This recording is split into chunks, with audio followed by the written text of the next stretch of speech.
கர்த்தருடைய பரிசுத்த நாமத்திற்கு மகிமை உண்டாகட்டும். இந்த இரண்டாவது ஆராதனைக்கு வந்திருக்கிற உங்கள் அத்தனை பேரையும், நேரலையில் இணைக்கப்பட்டிருக்கிற ஒவ்வொருவரையும், கர்த்தருடைய ஆலய வளாகத்தில் அமர்ந்திருக்கிற ஒவ்வொருவரையும் அற்புத இயேசு ஊழியத்தின் சார்பாக நான் இயேசுவின் நாமத்தில் உங்களை வாழ்த்துதலை சொல்லி உங்களுக்கு நான் வாழ்த்துதலை பதிவு செய்து கொள்கிறேன். கர்த்தருக்கு மகிமை உண்டாகட்டும். இந்த நாளின் செய்திக்கென்று தெரிந்து கொள்ளப்பட்டிருக்கிற பரிசுத்த வேத பகுதி 2 கொரிந்தியர் புஸ்தகம் 4ஆம் அதிகாரம் 15வது வார்த்தையை நாம் வாசிக்கலாம். 4ஆம் அதிகாரம் 15வது வார்த்தை. 2 கொரிந்தியர் 4ஆம் அதிகாரம் 15வது வார்த்தை. தேவனுடைய மகிமை விளங்குவதற்கு ஏதுவாக கிருபையானது அநேகருடைய ஸ்தோத்திரத்தினாலே பெருகும்படிக்கு இவைகள் எல்லாம் உங்கள் நிமித்தம் உண்டாயிருக்கிறது. மீண்டும் ஒரு ஆட்டம் நல்லா கவனமாக வாசிங்க. தேவனுடைய மகிமை விளங்குவதற்கு ஏதுவாக கிருபையானது அநேகருடைய ஸ்தோத்திரத்தினாலே பெருகும்படிக்கு இவைகள் எல்லாம் உங்கள் நிமித்தம் உண்டாயிருக்கிறது. 3 விதமான ஆழங்களை நம்ம இதுக்குள்ள பார்க்குறோம். ஒரு வசனம்தான் கொரிந்து சபைக்கு பவுல் அழகா எழுதுறாரு. இப்போ நீங்கள் கீழிருந்து போனீங்கன்னா உங்களுக்கு இலகுவாக புரியும். மேலேருந்து வர்றதை விட கீழிருந்து போனீங்கன்னா ஸ்டெப் பை ஸ்டெப்பாக என்ன பவுலடிகள் கொரிந்து சபைக்கு சொல்ல விரும்புகிறாரு அப்படிங்கிறது நமக்கு நல்லா தெரியும். ஒன்று, கீழிருந்து பாருங்களே, அநேகருடைய ஸ்தோத்திரத்தினாலே என்ன பெருகுமா? கிருபை பெருகும். கிருபை பெருகுனா என்ன வந்துடும்? தேவனுடைய மகிமை வந்துடும். அப்போ முதலாவது ஸ்தோத்திரம். அந்த ஸ்தோத்திரம் பண்ண பண்ண பண்ண பண்ண பண்ண என்ன நடக்கும்னா, கிருபை அளவில்லாமல் இறங்கி கொண்டே இருக்கும். கிருபை அளவில்லாமல் இறங்க ஆரம்பித்துட்டாலே 3வது காரியம், தேவனுடைய மகிமை அந்த இடத்துல இறங்கிடும். அப்போ தேவனுடைய மகிமை இந்த இடத்துல வரணும்னா நம்ம செய்ய வேண்டிய ஒன்று முதல் பாயிண்ட்டு, நீங்கள் நல்ல தேவனை ஸ்தோத்தரிக்கணும். வேதம் சொல்லுது, இவர்களை எனக்கென்று ஏற்படுத்தினேன், இவர்கள் என் துதியை சொல்லி வருவார்கள். அதுதான் பவுலடிகள் அங்கே அழகா சொல்றாரு. அநேகருடைய ஸ்தோத்திரம். ஒருத்தர் 2 பேர் கிடையாது, அநேகர், எண்ணிக்கை கிடையாது. இந்த இடத்துல நம்ம சிலராக இங்கே கூடியிருக்கிறோம். நம்ம எந்த அளவுக்கு தேவனை ஸ்தோத்தரிக்கிறோமோ, துதிக்கிறோமோ, ஆராதிக்கிறோமோ, வணங்குகிறோமோ, வாழ்த்துகிறோமோ, போற்றுகிறோமோ, அவருடைய நாமத்தை உயர்த்துகிறோமோ, வசனம் சொல்லுது, என் துதியை ஒரு நாள் நான் விக்கிரகங்களுக்கு கொடேன் என்று கர்த்தர் எழுதி வைத்திருக்கிறார். துதிக்கு பாத்திரர் கர்த்தர் ஒருவர் மாத்திரமே. தேவனுடைய பிள்ளைகளை, அந்த துதி ஒரு நாளும் மற்றவர்களுக்கு நம்ம கொடுக்கவே கூடாது. ஏனென்றால் எல்லா கணத்திற்கும், எல்லா புகழுக்கும், எல்லா வணக்கத்திற்கும், எல்லா வாழ்த்துதலுக்கும், எல்லா போற்றுதலுக்கும், எல்லா மகிமைக்கும் கர்த்தராகிய இயேசு கிறிஸ்து ஒருவரே சொந்தக்காரராக, அதற்கு பாத்திரவானாக அவர் ஒருவரே இருக்கிறார். அப்போ கொரிந்து சபைக்கு பவுல் சொல்றாரு, அநேகருடைய ஸ்தோத்திரத்தினாலே என்ன பெருகுமா? கிருபை பெருகிருமா. கிருபை பெருகுனா பின்னாடி என்ன வந்துருமா? மகிமை வந்துடுமா. இப்போ மேலேருந்து படித்து பாருங்க. தேவனுடைய மகிமை விளங்குவதற்கு ஏதுவாக. அப்போ தேவனுடைய மகிமை விளங்கணும்னா என்ன சொல்றாரு?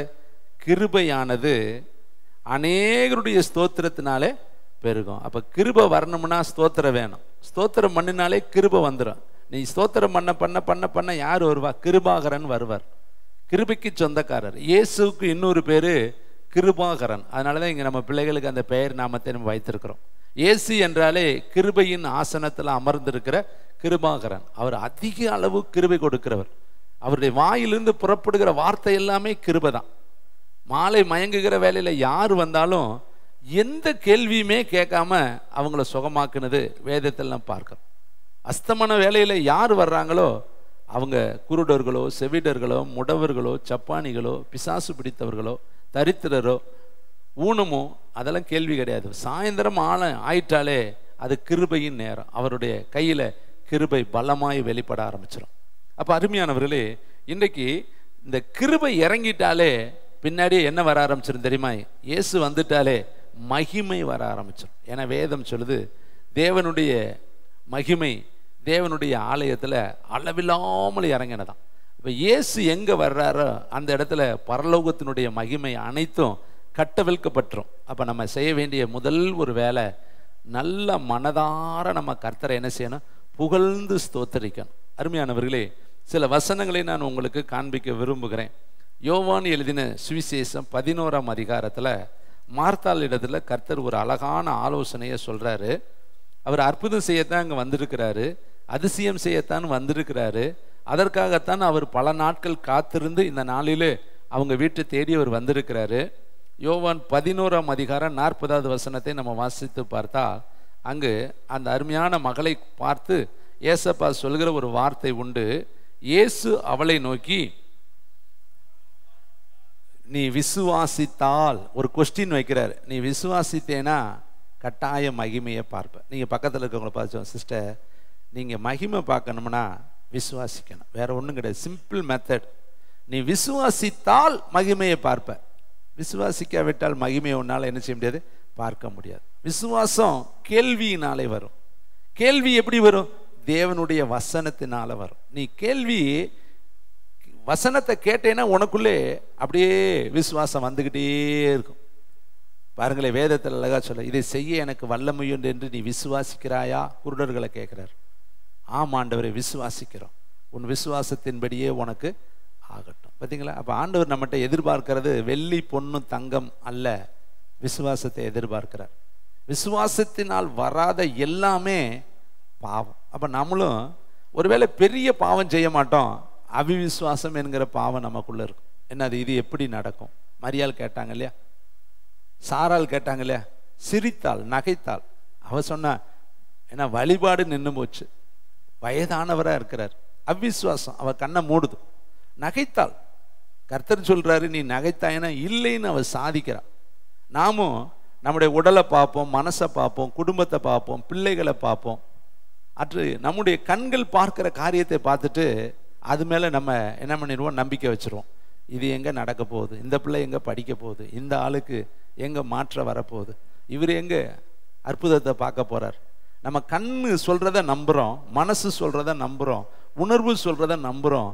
ஆனால் வசனம் சொல்வதை நம்ம நம்ப மறுக்கிறோம். வேதம் சொல்லுது, காற்றும் வராது, மழையும் வராது, இந்த பள்ளத்தாக்கெல்லாம் தண்ணீரால் நிரப்பப்படும். அப்போ தேவன் செய்ய வல்லமையுள்ளவர், எப்படியும் அவர் செய்வார். காற்று திசை 4லும் இருந்து ஒரே நொடியில நமக்காக காரியங்களை செய்து முடிக்க அவர் வல்லமையுள்ளவராக இருக்கிறாரு. அப்போ இந்த யோவான் புஸ்தகத்தில் மார்த்தாளை பார்த்து சொல்ற, நீ விசுவாசித்தால் மகிமை. அப்போ இன்னைக்கு மகிமை விளங்குவதற்கு ஏதுவான கிருபையானது அநேகருடைய ஸ்தோத்திரத்தினால பெருகுமா. அப்போ ஸ்தோத்திரம் பண்ண பண்ண பண்ண பண்ண பண்ண என்ன நடக்குதுன்னா, கிருபை இறங்கிக்கிட்டே இருக்கும். கிருபை இறங்க ஆரம்பித்த உடனே அடுத்த நிமிஷம் மகிமை வந்து நம்மளை மூடிடும். அப்போ இந்த 3 சம்பவமும் ஒன்னோட ஒன்று தொடர்புடையது. நீங்களே உங்களுக்கு தெரியாமல் 2 பாட்டை பாடி பாருங்களே, உங்கள் மனசு இலகுவ அடைய ஆரம்பிச்சிடும், உற்சாகம் வர ஆரம்பிச்சிடும். அப்புறம் 3வது பாட்டு படிக்கிறப்ப இன்னும் கொஞ்சம் என்கரேஜ்மெண்ட் உங்களுக்குள்ளே வரும். அப்போ என்ன வருதுன்னா, தேவ கிருபை உங்களை மூடிக்கிட்டே இருக்குன்னு அர்த்தம். இன்னும் நீங்கள் பாட பாட பாட பாட பாட பாட பாட பாட பாட உங்களையே அறியாமல் உங்கள் மேலே தேவனுடைய மகிமை இறங்க ஆரம்பிச்சிடும், முகக்கலையே மாற ஆரம்பிச்சிடும். நம்ம பிள்ளைகளை நான் ஜபத்தில் கூர்மையாக கவனிச்சுக்கிட்டே இருப்பேன். தேவ ஆவியானவர் வந்து அவங்கள தொடுவார், ஜபத்தை நிறுத்திடுவாங்க. நான் பார்ப்பேன், இப்போ தானே பிரசன்னம் கரெக்டாக இறங்குது, இப்போ இவங்க இதே பிரசன்னத்தில் இருந்திருந்தாங்கன்னா தொடுதல் அவங்களுக்குள்ள ஒரு மாற்றத்தை கொண்டு வந்திருக்குமே. தேவன் தொடுவார், அசைப்பார், அவங்களுக்குள்ள ஒரு புரோக்கனை போடுவார், உடைந்த ஆவியை போடுவார். அவங்க கண்கள் குளமாக மாறும், வாய்கள் தடுமாறும், உதடுகள் துடிக்க ஆரம்பிக்கும், அவங்க இருதயத்தில் நடுக்க வர ஆரம்பிக்கும். உடனே ஜபத்தை இயேசுவின் நாமத்திலே முடிச்சு விடுவாங்க. இதுதான் தேவன் தொடுற நேரம். இவ்வளோ நேரம் அவங்க ஜெபம் பண்ணி தேவனுக்கும் அவங்களுக்கும் ஒரு லிங்க் உண்டாக்கிட்டாங்க. தேவன் தொட ஆரம்பிக்கும் பொழுது இவங்க டபக்குன்னு கனெக்ஷனை எடுத்து விட்டுருவாங்க, அவ்வளோதான். அப்போ தேவன் இறங்கும் பொழுது நம்ம முடிச்சு போடுறோம். இதுதான் நம்ம செய்கிற மிஸ்டேக். நிறைய பிள்ளைகள் அந்த வேலையை செய்கிறீங்க. ஒவ்வொருத்தராக சொன்னால் நீங்கள் வருத்தப்படுவீங்க, ஐயோ ஐயா இப்படி சொல்கிறாரு, என்னை டிஸ்கரேஜ் பண்ணுறது மாதிரி உங்களுக்கு தெரியும். ஆவியானவர் உங்களை உத்வேகப்படுத்தும் பொழுது, ஆவியானவர் உங்களுக்குள்ளே இறங்கி கிரியை செய்யும் பொழுது, அது அப்படியே வேறு மண்டலத்துக்குள்ள அனுபவத்துக்குள்ளே கர்த்தர் உங்களை கொண்டு போக ஆரம்பிக்கிறார். அப்போ நம்ம என்ன பண்ணுறோம், இந்த சின்ன சேக் வரும் பொழுது, ஒரு பதட்டம் வரும் பொழுது, ஒரு தொடுதல் வரும் பொழுது அவசரமாக படக்குன்னு பிரேயரை முடிச்சுட்டு அப்படியே அமைதியாயிரும். அப்போ எப்படி கர்த்தர் கிரியை செய்வார்? தேவன் உங்களுக்குள்ள கிரியை செய்ய அவர் இறங்கி வரும் பொழுது நம்ம அவசரத்தில் என்ன பண்ணி போடுறோம், அந்த உணர்வை புரிந்து கொள்ள முடியாமல் பயத்திலையும் பதட்டத்திலையும் அந்த ஜபத்தை நிறுத்திடுறோம். அடுத்தோடு நம்முடைய அந்த அனுபவங்கள் குறைஞ்சு போயிடுது. இனிமேல் அப்படி இருக்கக்கூடாது. நீங்கள் தேவன் உந்துற அளவுக்கு போய்கிட்டே இருங்க. ஆவியானவர் வித்தியாசப்படுத்துவார், வித்தியாசப்படுத்தி உங்களை புதிய அனுபவத்துக்குள்ளே கொண்டு போக அவர் சித்தமுள்ளவராக இருக்கிறார். இங்கே இவர் கேட்குறாரு, நீ விசுவாசித்தால் கட்டாயம் என்னத்தை பார்க்க முடியும்? மகிமையை பார்க்க முடியும். பாருங்களேன், வேதத்தில் சில வசனங்களை வாசிக்கிறேன். அதே 11ஆம் அதிகாரம் 44வது வசனம், யோவான் 11:44. அப்பொழுது மரித்தவன் வெளியே வந்தான். நல்ல கவனிங்க, மரித்தவன் வெளியே எப்படி வர்றான்? அவன் கால்களும் கைகளும் பிரேத சீலையால் கட்டப்பட்டு இருந்தது. வெளியே வந்துட்டான். எப்படி வந்தான்? இதுதாங்க மகிமை. அவன் நடந்து வரலங்க, அவனை ஆவியானவர் அப்படியே தூக்கி கொண்டு வந்து வெளியே நிறுத்துறாரு. அவன் உயிர் பெற்றுட்டான். ஆனால் கை கட்டு, காலு கட்டு, தலைக்கட்டு, வாய்க்கட்டெல்லாம் என்ன செய்யலை, பிரிக்கவே இல்லை. பாருங்க, எல்லா கட்டும் இருக்குது. அங்கே வசனத்தை வாசித்து பாருங்க. அந்த வசனம் 44. மரித்தவன் வெளியே வந்தான், அவன் கால்களும் கைகளும் பிரேத சீலையால் கட்டப்பட்டு இருந்தது, அவன் முழு முகமும் சீலையால் சுற்றப்பட்டு இருந்தது. இயேசு அவர்களை நோக்கி, இவனை கட்டவிழ்த்து விடுங்கள் என்றார். கரங்களை தட்டி கர்த்தருக்கு. இது எப்படி நடந்துச்சு? ஆவியானவர் அப்படியே அவனை வெளியே கொண்டு வந்து நிறுத்திட்டார். அப்படியே மரித்த அவனை, நாற்றம் எடுத்த அவனை, நாரி போன அவனை, சரீரமெல்லாம் நாரி அவளே சொல்றா, இப்பொழுது நாருமே. வசனத்தை வாசிங்க 39. இயேசு கல்லை எடுத்து போடுங்கள் என்றார். மரித்தவனுடைய சகோதரியாகிய மார்த்தாள் அவரை நோக்கி, ஆண்டவரே, இப்பொழுது நாருமே, 4 நாள் ஆயிடுச்சு. அவளுக்கு நல்லா தெரியுது எத்தனை நாள் ஆயிடுச்சு. நல்ல இது யார் அவளுக்கு சொல்லி கொடுத்தா? நாருங்கிறது அவளுக்கு மூளை சொல்லுது, அனுபவம் சொல்லுது, ஏற்கனவே அவள் பார்த்த சம்பவங்கள் சொல்லுது. அவளுக்கு தெரியுது 4 நாள் ஆனால் ஒரு மனுஷனுடைய வாழ்க்கையில நாற்றம் தான் இருக்கும். நம்முடைய வாழ்க்கையிலையும் என்ன நாராத சரீரத்தை வாங்கிட்டு வந்திருக்கிறோம். யோசித்து பாருங்க. இந்த பூமி மறதியின் பூமி. யோபுல படிச்சு பார்த்தீங்கன்னா, போயிட்டா திரும்பி வர முடியாத பூமி. இன்னொரு முறை இந்த பூமிக்கு நம்ம யாருமே வரவே முடியாது, எக்காரணம் முன்னிட்டு வர முடியாது. ஒரே ஒரு முறை இந்த பூமி வழியா நம்ம கடந்து போறோம். இன்னொரு ஆட்டம் இந்த பூமிக்கு நம்ம வரவே முடியாது. யோபு அழகா சொல்றாரு, திரும்பி வர முடியாத இடத்திற்கு நான் கடந்து போகிறேன். அப்ப யோபுக்கு தெரியுது, நம்ம இந்த உலகத்தை விட்டு போயிட்டா இன்னொரு முறை இந்த பூமிக்கு வர முடியாது.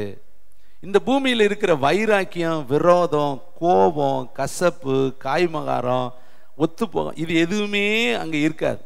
இன்னொரு முறை அவன் செய்ய முடியாது. இந்த உலகத்தில் பார்த்த நபரை இன்னொரு முறை நம்ம பார்க்கவே முடியாது. உறவுகள் அங்கே கிடையாது. அங்கே ஒரு கேள்வி கேட்குறாங்க, 7 புருஷனோடு வாழ்ந்தாலே அங்கே யார் புருஷனாக இருப்பா? ஒரு கேள்வியை ஏசப்பாட்ட கேட்குறாரு. அங்கே கொள்வனையும் இல்லை, கொடுப்பனையும் இல்லை, கணவனும் இல்லை, மனைவியும் இல்லை. அங்கே எல்லாம் தேவதூதர்களைப் போல இருப்பார்கள். அப்போ இங்கே தாங்க இந்த கணவன் மனைவி, பிள்ளை மகள், ஆயி மகன், அன்பு அண்ணன் தம்பி, சொந்தம் பந்தம், இனம் குலம் கோத்திரம் ஜாதி, இங்கே தான் எல்லாம் சீனியர் ஜூனியர். இங்கே தான் படித்தவங்க படிக்காதவங்க, அழகானவங்க அழகு இல்லாதவங்க, குட்டை நெட்டை, கருப்பு சிவப்பு, எல்லாமே இங்கே தான். அங்கெல்லாம் எப்படி இருப்போம் தெரியுமா? எல்லாமே ஏஞ்சல்ஸாக இருப்போம். கைத்தட்டி கர்த்தருக்கு நன்றி சொல்லுவோம். அங்கே யாருமே வேரியேஷன் கிடையாது, வெரைட்டிஸ் கிடையாது. அங்கே எந்த ஏற்றத்தாழ்வுகளும் கிடையாது. அங்கே எல்லாமே தூதர்களை போல இருப்போம். அங்கெல்லாம் பார்த்தா இளம் பருவத்தில் ஒருத்தர் என்ன அழகாக இருப்பாங்களோ அந்த அழகாய் அங்கே கர்த்தருடைய ஆவியானவர் உங்களை ஜுவாலிக்க வைப்பார். இங்கே பாருங்க, இவன் செத்தவனை வெளியே வான்னு தான் கூப்பிட்டாரு, வெளியே வந்துட்டான். எப்படி வந்தான்? கால் கட்டியிருக்கு, கை கட்டியிருக்கு, முகம் கட்டியிருக்கு, ஆனால் வந்தான் எழுதியிருக்கு பாரு 44. அப்பொழுது மரித்தவன் வெளியே. இதுக்குள்ள இடையில யாரு கிரியை செய்யறா தெரியுமா? ஆவியானவர் அப்படியே தூக்கி கொண்டு வந்து என்ன செஞ்சிட்டாரு? வச்சுட்டு போயிட்டார். கைத்தட்டி கர்த்தருக்கு நன்றி சொல்லு. நீ எந்த நிலையில் கை கட்டப்பட்டிருக்கலாம், கால் கட்டப்பட்டிருக்கலாம், தலை கட்டப்பட்டிருக்கலாம், வாய் கட்டப்பட்டிருக்கலாம், இடுப்பு கட்டப்பட்டு, எந்த நிலைமையில இருந்தாலும் உன்னை தூக்கி கொண்டு வந்து நிறுத்த ஆவியானவராலே முடியும். அதனாலதான் வேதம் சொல்லுது, என்னால் கூடாத காரியம் ஒன்றுமே இல்லை, நீ விசுவாசித்தால் போதும். நீ எந்த நிலையில் இருந்தாலும் உன் வாழ்க்கையை மறுரூபப்படுத்த தேவனுடைய ஆவியானவராலே கூடும். அதுக்கு நீ என்ன செய்யணும்? நல்லா ஸ்தோத்திரம் பண்ணணும். இன்னையிலேருந்து உங்கள் ஜபத்தில் அதிக நேரம் ஜபம் பண்ணுங்க, அதிக நேரம் ஸ்தோத்திரம் பண்ணுங்க. ஜபம் பண்ணிக்கிட்டே இருங்க, ஜபம் பண்ணிக்கிட்டே இருங்க. நீங்கள் கொஞ்சம் ஜபம் பண்ண மகிமை அதுவாக இறங்க ஆரம்பிக்கும். அந்த மகிமைக்குள்ளே நீங்கள் முடிச்சிடக்கூடாது. அந்த மகிமைக்குள்ளே நீங்கள் உள்ளே பிரவேசிக்கணும். பிரவேசித்தால் தான் கர்த்தருடைய மகிமையை நீங்கள் என்ன செய்ய முடியும்? பார்க்க முடியும். அப்போ எவ்வளோ நேரத்தை நீங்கள் எடுத்துக்கணும்? ஜபத்திற்குன்னு பல மணி நேரங்களை நீங்கள் செலவு செஞ்சால் தான் தேவனுடைய மகிமையை நீங்கள் பார்க்க முடியும். இன்னும் சில வசனங்களை உங்களுக்கு நான் காண்பிக்கிறேன். 2 நாளாகமம் 5ஆம் அதிகாரம் 13வது வசனம். தேங்க்யூ, வண்டர்ஃபுல் தி ஹோலி ஸ்பிரிட்.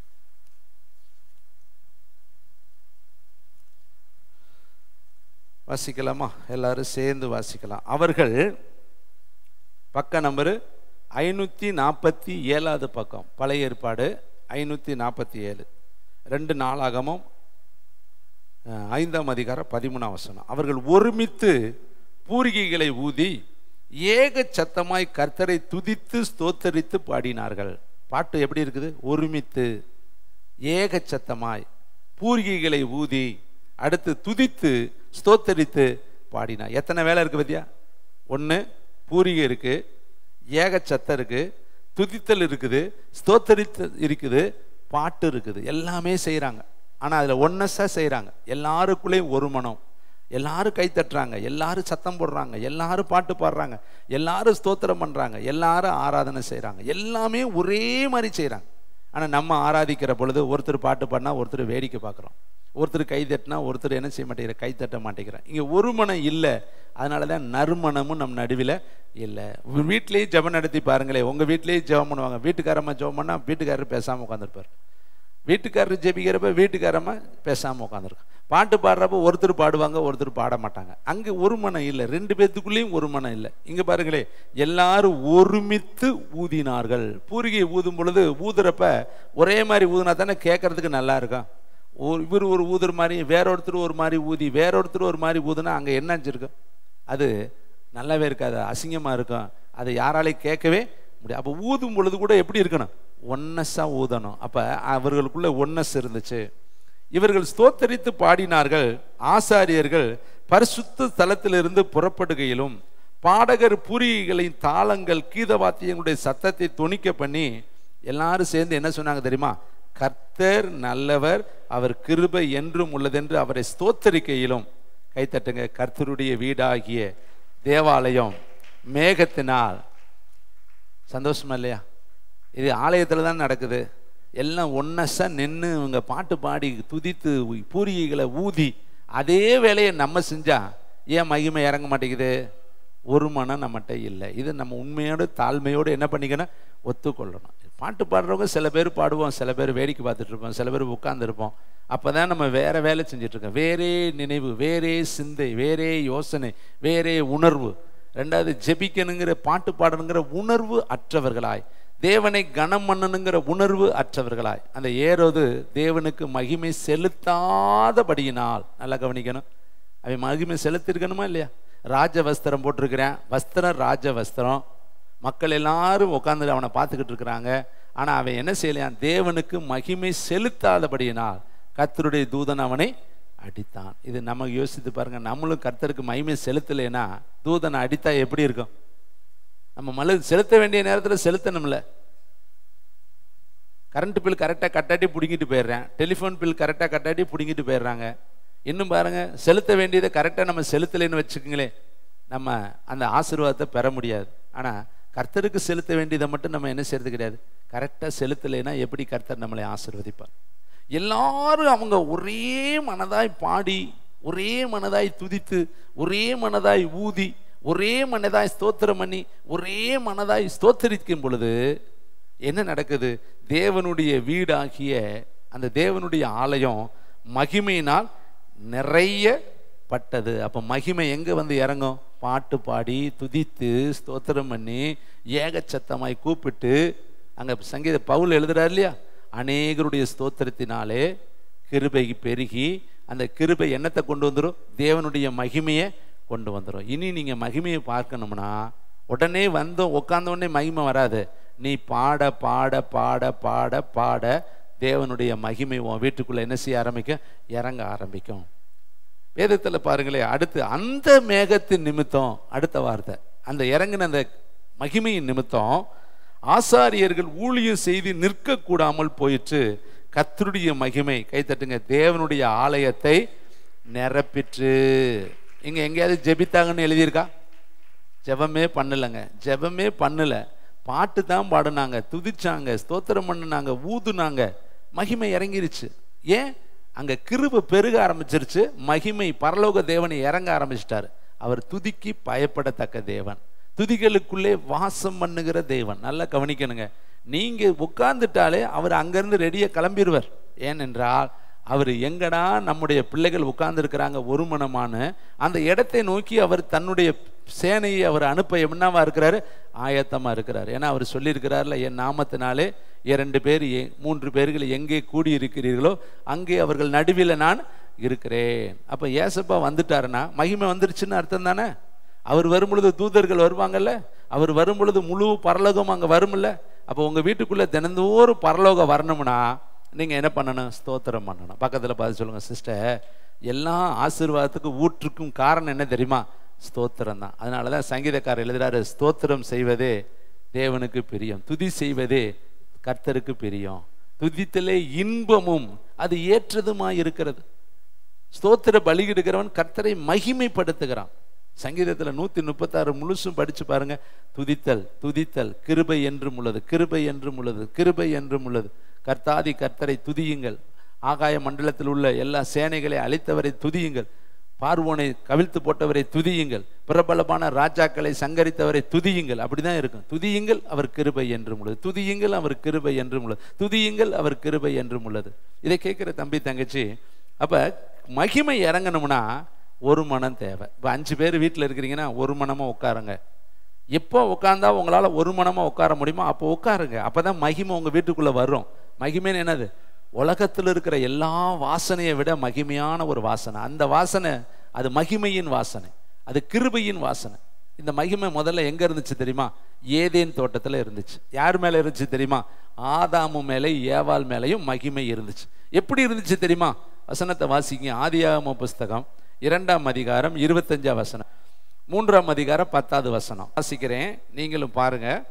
ஆதாமும் அவன் மனைவியுமாகி இருவரும் நிர்வாணிகளாக இருந்தும் வெட்கப்படாதிருந்தார்கள். 3ஆம் அதிகாரம் 10ஆவது வார்த்தை, அதற்கு அவன், நான் தேவரீருடைய சத்தத்தை தோட்டத்திலே கேட்டு நான் நிர்வாணியா இருப்பதனால் பயந்து ஒளித்து கொண்டேன். இப்போ இந்த வசனத்துக்கு இடையில ஒரு பெரிய ஆழமான சத்தியம் இருக்கு. என்னன்னா, தேவன் ஆதாமையும் ஏவாளையும் படைக்கும் பொழுது குழந்தையா படைக்கல, கிழவனா படைக்கல, வாலிபனா படைச்சார். கைத்தட்டி கர்த்தருக்கு நான் பிறப்பே வாலிப பிறப்பு. நல்லா தெரிந்து கொள்ளுங்க உங்களை.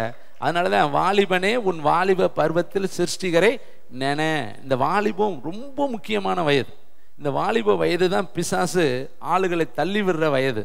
இந்த வாலிப வயது தான் கர்த்தர் பயன்படுத்துகிற வயது. திரும்பி வராத வயது வாலிப வயது தான். நீங்க முதிர் வயது ஆகும் பொழுது குழந்தை மாதிரி ஆயிடுவீங்க. நல்லா தெரிஞ்சுக்கோங்க. திரும்பவும் குழந்தை பருவம் உங்களுக்கு வந்துடும். வயதாக ஆக சொல்லுவாங்க, சின்ன பிள்ளை மாதிரி பேசுறாரு, சின்ன பிள்ளை மாதிரி நடக்கிறாங்க, சின்ன பிள்ளை மாதிரி செய்யறாங்க. ஆனா வாலிப மாதிரி செய்ய முடியாது வயசாக வயசாக. அப்ப திரும்ப கிடைக்காத வயது வாலிப வயது. சொல்லுவாங்க, ஓடுற பாம்பை மிதிக்கிற வயசும்பாங்க.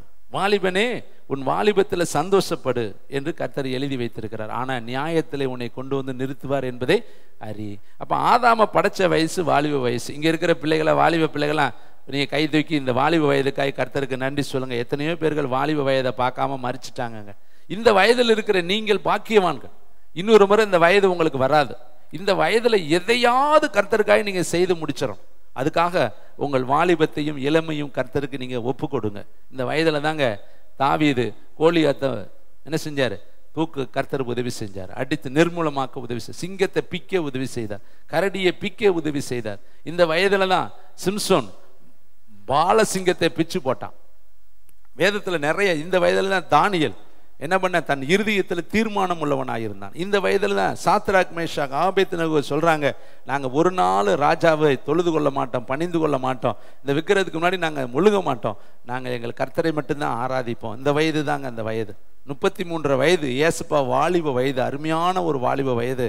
அதுல பிசாசனுடைய தலையை மிதிக்கிறவராய் அவர் ஓட்டத்தை ஓடினார். அப்ப இதை கேட்கிறவர்களே இங்க பாருங்களேன், இந்த படைக்கும் பொழுது அவர்கள் நிர்வாணமா தான் இருந்தாங்க. ஆனா அவங்களுக்கு வெக்கமா இல்லையா? காரணம் என்னன்னா, அவங்க மேல ஒரு மகிமை மூடி இருந்தது. அந்த மகிமை இருந்ததுனால அவங்க நிர்வாணம் என்கிற வெக்கம் அவர்களுக்கு இல்லை. ஏன்னா அது நிர்வாணமா தெரியல.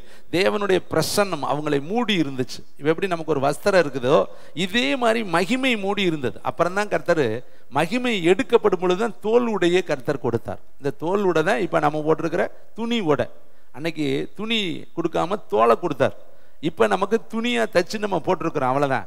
ஆனா இந்த இடத்துல அவங்களுக்கு நிர்வாணிங்கிற எப்படி உணர்வு வந்துச்சுன்னா, மகிமை விலகிருச்சு. பாவம் செஞ்ச உடனே மகிமை போயிடும். நல்லா தெரிந்து கொள்ளணும். நம்ம மேல இருக்கிற மகிமை போகணும்னா பாவம் செஞ்சீங்கன்னா மகிமை போயிடும். சவுல் விட்டு தேவனுடைய கிருபை விலகிச்சு, அவ்வளவுதான். அடுத்த நிமிஷம் சத்துரு உள்ள புகுந்துட்டான். அருமையான தம்பி தங்கச்சி, நீங்கள் ஒரு முறை வாழ்கிற வாழ்க்கை கிருபையை விட்டு விலகவே கூடாது. ஆதாமுக்கிட்டே ஏவாள்கிட்டே கர்த்தர் கடினமான ஒரு வேலையை சொல்லலையே. ஏதாவது போய் சாகசமான ஒரு காரியத்தை செய்ய சொன்னார். சிங்கத்தை பீயி, கரடியை பீயி, அல்லது பெரிய ஒரு 40 நாள் பாஸ்டிங் போடு, அல்லது பெரிய பிசாசு தலையை மிதிலாம், அப்படிலாம் சொல்லலையே. ஒரு இலகுவான காரியத்தை தான் சொன்னார். இந்த பழத்தை சாப்பிடாத, என் வார்த்தைக்கு கீழ்ப்படியும்படி இந்த சின்ன காரியத்தை செய்யாதுன்னு சொன்னார்.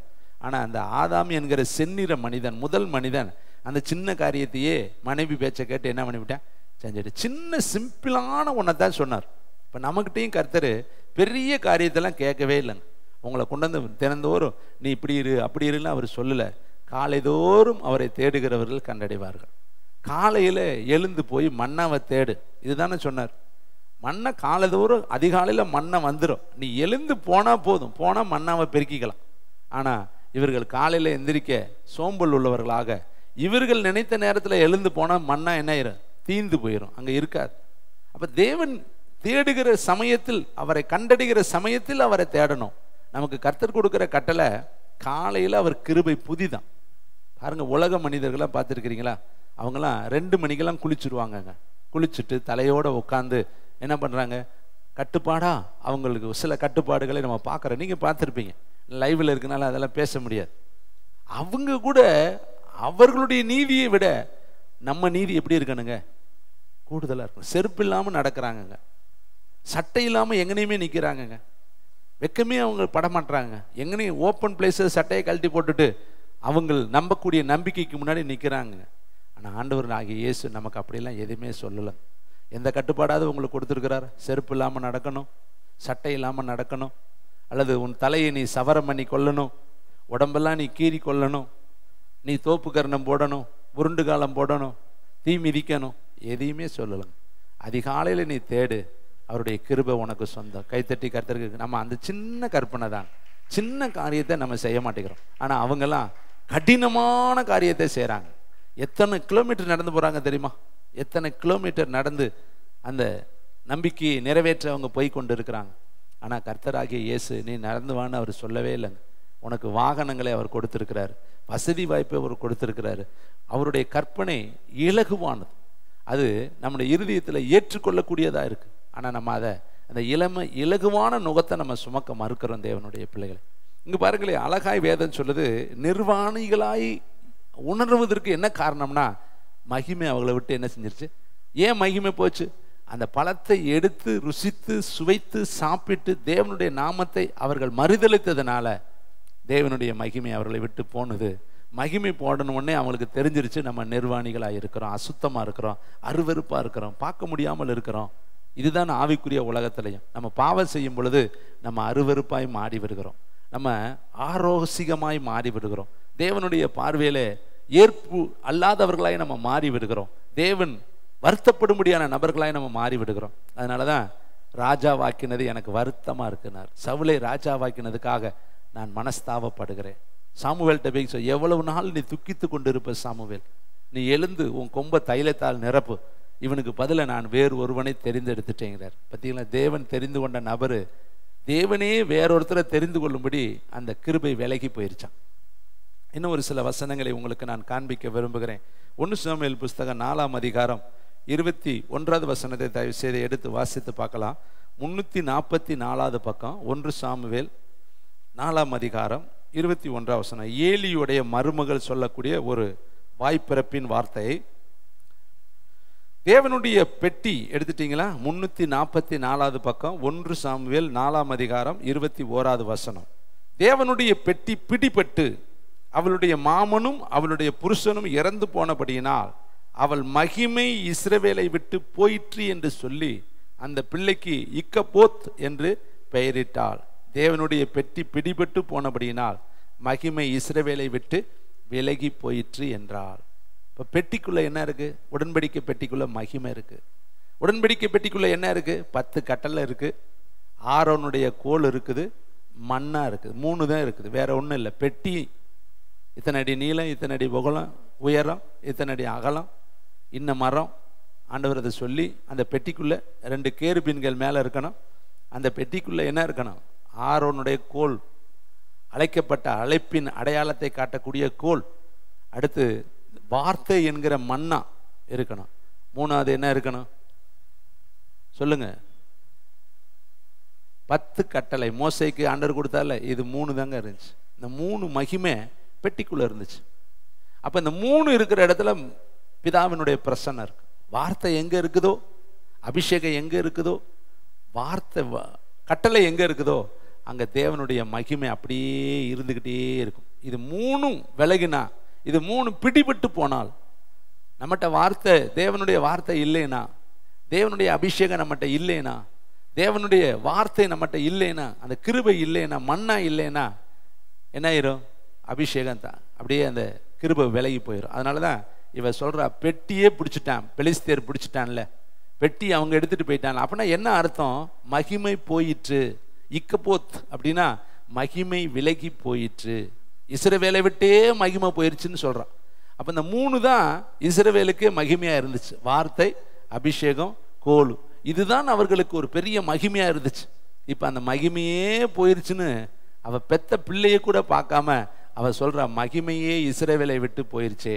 இதை கேட்கிற தம்பி தங்கச்சி, அப்ப மகிமை எவ்வளவு நமக்கு முக்கியம். இந்த மகிமை நம்ம வீட்டுக்குள்ள வரணும்னா நம்ம என்ன செய்யணும் தெரியுமா?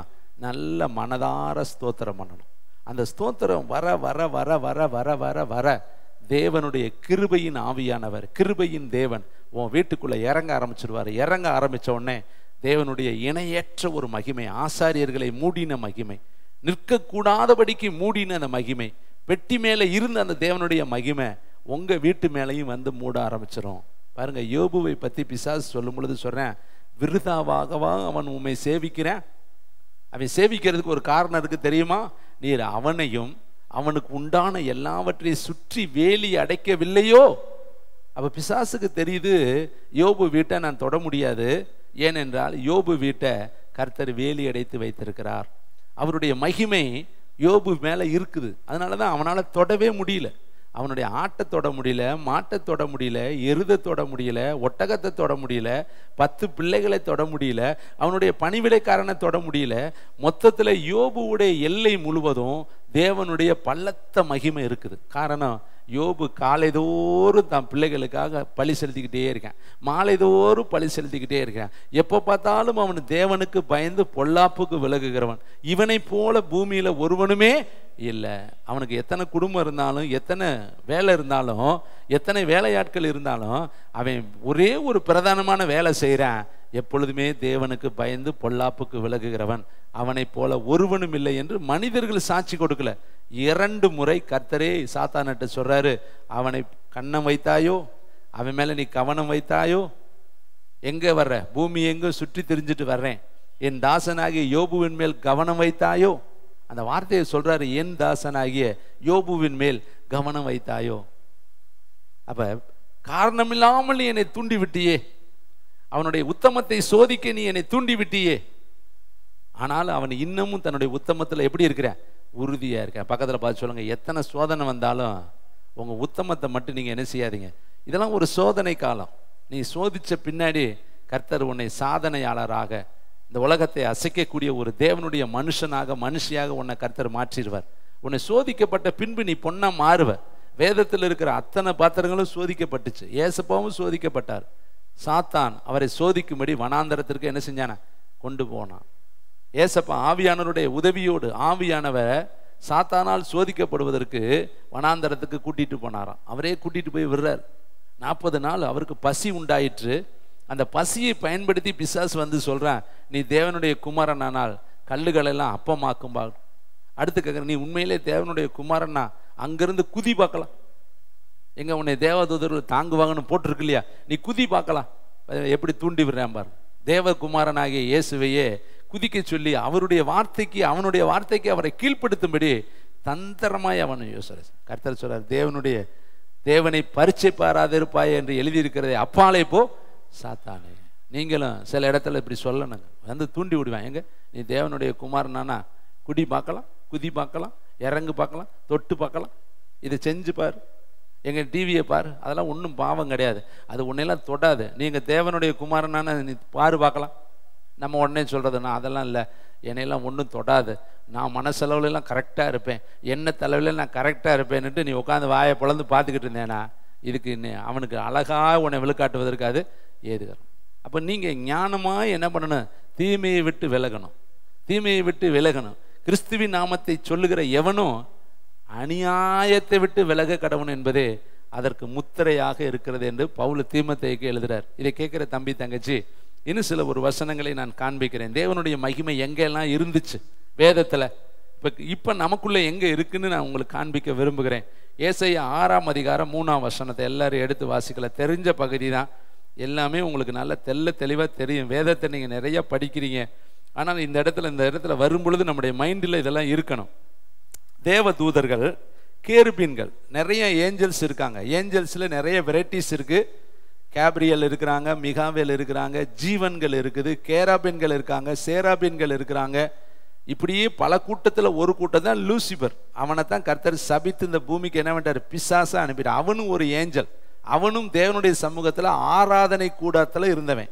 அவன் சொல்கிறான், நான் என்ன செய்ய போகிறேன்? தேவனை ஆராதிக்கிற இடத்துல இருந்த என்ன செய்கிறேன்? ஆராதனை கூடாரத்தில் இருந்தவன் அவனே சொல்கிறான். அருமையானவர்களே, இங்கே பாருங்களே, இந்த சேருபீன்கள் சொல்லி என்ன வார்த்தை சொல்லி தேவனை ஆராய்க்குது பாருங்களே. 6ஆம் அதிகாரம் 2ஆம் வசனம். சேராபீன்கள் அவருக்கு மேலாக நின்றார்கள், அவர்கள் ஒவ்வொருவனுக்கும் அவ்வாறு செட்டைகள் இருந்தன. அவனவன் 2 செட்டைகளால் தன் முகத்தை மூடி, 2 செட்டைகளால் தன் கால்களை மூடி, 2 செட்டைகளால் பறந்து. நல்லா யோசித்து பாருங்க, திடீர்னு உங்க முன்னாடி ஒரு ஏஞ்சல் இறங்கி 6 சட்டையோடு இருந்தால் என்ன செய்வீங்க? 6 ரெக்கை, ஒரு ரெக்கை இருந்தாலே நம்ம இருக்க மாட்டோம், பறந்துருவோம். 6 ரெக்கை சேருபீன்கள். அப்போ பார்த்தீங்களா ரெக்கை, அவங்களுக்குலாம் எத்தனை ரெக்கை? 6 ரெக்கையில் 2 ரெக்கத்தை முகத்தை மூடிக்குச்சான், 2 ரெக்கையில் காலை மூடிக்குச்சான், 2 ரெக்கையில் பறக்குதான். பறந்துட்டு என்ன சொல்லுதான்? ஒருவரை ஒருவர் நோக்கி சேனைகளின் கர்த்தர், கை தட்டுங்க. அதை தான் நம்ம மேலே எழுதி போட்டிருக்கோம். எல்லா விண்டோவிலையுமே பாருங்க, எல்லா டோர்லையும் இந்த வசனம் இருக்கு, எல்லா இடத்துலையும் இந்த வசனம் தான் கர்த்தர் நம்முடைய ஊழியத்துக்கு ஆதாரமாய் கொடுத்த வசனம். நம்ம கர்த்தர் எப்படிப்பட்டவர்? பரிசுத்தர், பரிசுத்தர், பரிசுத்தர். நல்லா தெரிஞ்சுக்கணும், நம்ம ஆராதிக்கிறவர் பரிசுத்தர். அவர் கொடுத்துருக்கிற வேதம் பரிசுத்த வேதாகமம். நம்ம யார் தெரியுமா? பரிசுத்த ஜாதி, பரிசுத்த ஊழியம், பரிசுத்த இனம். அந்நிய ஜாதியாரோடு நம்ம கலப்பட வைக்கிற ஜாதி கிடையாது. நல்லா தெரிந்து கொள்ளணும். நமக்கு பேரே பரிசுத்தவான். பக்கத்தில் சொல்லுங்க, பரிசுத்தவான்களின் மரணம். பரிசுத்தவான் என்று எழுதியிருக்கு. நம்ம கூட்டமே என்ன கூட்டம்? பரிசுத்தவான்களின் கூட்டம். எதுல? வெண்வஸ்திரத்திலையா? உள்ளத்துல, உணர்வுல, எண்ணத்துல, நினைவில், உணர்ச்சியில, உள்ளான மனுஷனில் நம்ம யார் இருக்கணும்? பரிசுத்தவான் இருக்கணும். கர்த்தர் யாரா?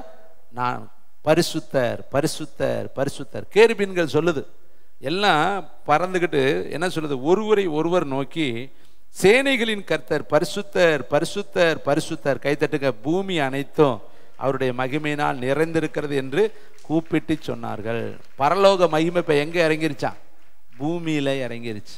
அங்கே 2 நாளாகமத்தில் பார்த்தோம், அந்த மகிமை தேவனுடைய ஆலயத்தில் இருந்துச்சு. அப்போ பூமியில் அந்த மகிமை எங்கே இருக்கு? ஆலயத்தில் இருக்குது. நல்லா தெரிந்து கொள்ளணுங்க. மகிமை இந்த இடத்துக்குள்ளே நீங்கள் வரும் பொழுது மகிமை இங்கே வந்துடும். ஏன்னா அவர் மகிமையின் தேவன், அவர் மகிமையின் ஜோதி. அந்த மகிமை உன் மேலையும் வந்துருச்சுன்னு வச்சுங்களே, நீ விசேஷித்தமானவன். நீ அந்த மகிமையை சுமக்கக்கூடிய பெட்டகமாக, பேழையாக, உடன்படிக்கை பெட்டியாக, நடமாடக்கூடிய நிருபமாக, நடமாடக்கூடிய வேதமாக நீ மாறிடலாம். இன்னும் இந்த மகிமை எங்கெல்லாம் இருந்துச்சுன்னு வேதம் சொல்கிறது பாருங்கள். யாத்திரையாகமம் புஸ்தகம் 14ஆம் அதிகாரம் 17வது 18வது வார்த்தையை வாசிக்கலாம். யாத்திரையாகமம் 14ஆம் அதிகாரம். எல்லாரும் எடுப்போம், வேதத்தை எடுத்து இந்த வசனம்லாம் கொஞ்சம் நீங்கள் மெடிடேஷன் பண்ணுங்க.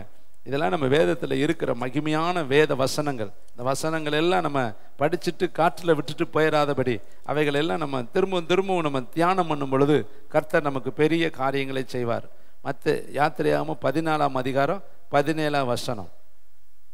எகிப்தியர்கள் உங்களை பின்தொடர்ந்து வரும்படி நான் அவர்கள் இருதயத்தை கடினப்படுத்தி பார்வோனாலும் அவனுடைய ரதங்கள், குதிரைகள் முதலான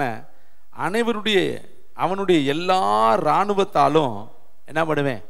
மகிமைப்படுவேன். அப்ப எதிரிகள் மூலியமா கர்த்தர் நமக்கு மகிமையை கொண்டு வருவார். சொல்றாரு பாருங்க, நான் அவன் மூலியமாய் மகிமைப்படுவேன். ஏன்னா ரதத்தை கொண்டு வந்து 18ஆம் வசனத்தை வாசித்து பாருங்க. இப்படி நான் பார்வோனாலும் அவன் ரதங்களாலும் அவன் குதிரையினாலும் மகிமைப்படும் பொழுது நானே கர்த்தர் என்பதை எகிப்தியர்கள் அறிந்து கொள்வார்கள். அப்போ மகிமை எங்கே இருக்கிறதோ அங்கே மகிமைப்படுத்துகிற கர்த்தர் என்ன செய்ய ஆரம்பிச்சிருவார் தெரியுமா? இறங்கிடுவார். வேதத்தில் வாசித்து பார்த்தா யோவானில் அந்த வார்த்தை இருக்குது. 11:12-28 எடுக்க வேண்டாம். பிதாவே உம்முடைய நாமத்தை மகிமைப்படுத்தும் என்றேன். அதற்கு அவர் சொன்னார், மகிமைப்படுத்தினேன், இன்னமும் நான் உன்னை மகிமைப்படுத்துவேன். அப்போ எகிப்தியர்களால் கர்த்தர் மகிமைப்பட்டாராம். எகிப்தியர்கள் என்ன சொன்னாங்க தெரியுமா? டேய், நம்ம எல்லாம் இவங்களை விட்டுட்டு ஓடி போயிடலாம், கர்த்தர் அவர்களோடு இருந்து நம்மோடு யுத்தம் பண்ணுகிறார், நம்ம எல்லாம் நிற்க வேண்டாம், ஓடிடலாம். ஏன்னா சக்கரை அதான் கலண்டுச்சான். சொல்லுங்க, சக்கரை என்ன பண்ணுச்சான்? அப்போ யார் சக்கரத்தை அச்சாணியை கழட்டி விட்டது? ஓடிக்கிட்டு இருக்கிற காரில் திடீர்னு 4 டயரு 4 பக்கம் பிடிங்கிட்டு போச்சுன்னா என்ன ஆச்சுன்னு அர்த்தம்? நட்டு கலண்டுக்கிட்டுச்சுன்னு தானே அர்த்தம். ரதம் போய்கிட்டு இருக்குது, ரதத்தில் 2 சக்கரமும் தானாக பிடிங்கிட்டு போகுது, அச்சாணியை கழட்டி விட்டுட்டார் கர்த்தர். அப்போ எகிப்தியர்கள் சொல்கிறாங்க, கர்த்தர் அவர்களோடு நின்று நம்மோடு யுத்தம் பண்ணுகிறாரு, நம்ம என்ன பண்ணிடலாம், ஓடிடலாம். கடல் பிளக்குதுங்க, அப்படியே 2 கடல் பிளக்குது.